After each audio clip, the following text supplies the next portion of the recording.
yesterday. Ooh, 'cause we're worlds apart, but just the same. Step up and watch it break down. You really want it? Wanna make a scene? Show me what you mean. Let's get it started. Let me see what you got. Can you pick it up a notch? Don't think you got it. Can't handle the pressure yet. Oh, stop talking about it. Gotta make this count. Let's go. Are you ready? Are you ready for me? Are you ready? Are you ready? Are you ready to say?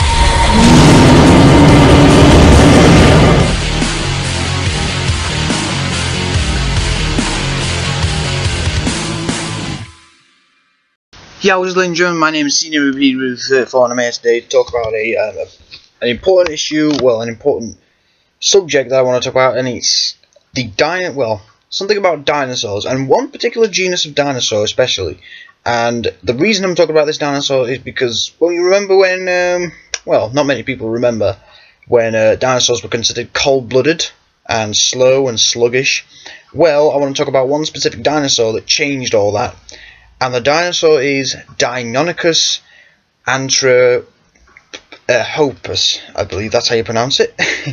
Sorry if I'm botching its species name, but yes, Deinonychus is the most important dinosaur pretty much now, and this is down to it being down to its discovery and theories about this dinosaur, and I'll tell you why. So first off, I believe Deinonychus was found in the 1960s or 1950s, I'm not too sure. And it was found by a guy called John Ostrom.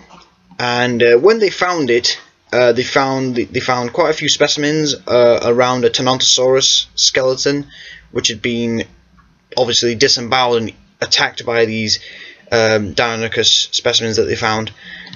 And when they found it, they later looked at the bones and they theorized that this was a different dinosaur. It wasn't slow, it wasn't sluggish, and they could tell by the bones, and they could tell just by how the skeletons were arranged.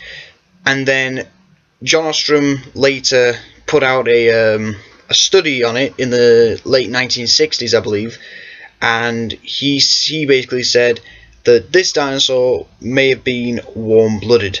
And guess what? It just ignited the debate on whether dinosaurs were warm-blooded or cold-blooded, whether they had feathers or they had scales. This was the one dinosaur to change everything we knew about dinosaurs.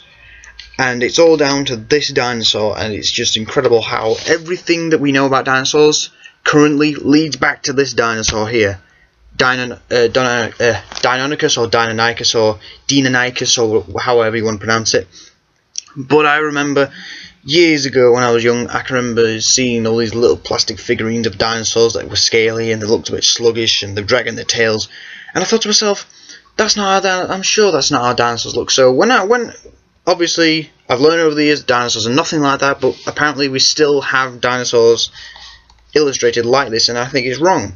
I think this should be scientifically accurate, but we can't get everything we want. But then, as I got older, I started watching more. I started reading about dinosaurs, watching more about dinosaurs, and then I came across something called the Dinosaur Renaissance, and that's when we just revitalized everything we knew about dinosaurs, and this is where we get all the warm-blooded, feathered dinosaurs of today.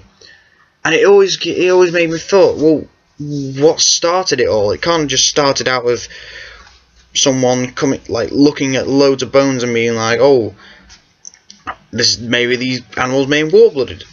It's got to come from something. And then I looked up on the Renaissance, and the one word that came out to me was Deinonychus. So I read up on it, and this dinosaur is basically, we have to thank this dinosaur. We have to thank John Ostrom for discovering this dinosaur, for finding this dinosaur, and then we have to thank this dinosaur for basically killing its prey in the right place, But yeah, it was just so cool to see that this dinosaur is pretty much, I dare say, the most important dinosaur of our generation. Of our generation, pretty much. It is the most important dinosaur, and why? Well, because it revitalized everything we know about dinosaurs in the right way, and it showed us that dinosaurs are more wonderful and more bizarre than we've ever thought. So, whenever you look at a feathered dinosaur, you've got to think back to Deinonychus. When you think of a warm-blooded dinosaur, you got to think back to Deinonychus, because this guy is the reason we have warm-blooded feathered dinosaurs.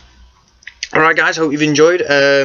Please comment and subscribe and dislike and like and whatever you want to do. I don't care, just do it. Tell me if you think there's an even more important dinosaur than Deinonychus. Is there any other dinosaur that could be more important? And if you're going to say T-Rex, well, just go. Just leave now. Just leave. So thank you for watching. Hope you've enjoyed, and I shall see you later. Bye bye.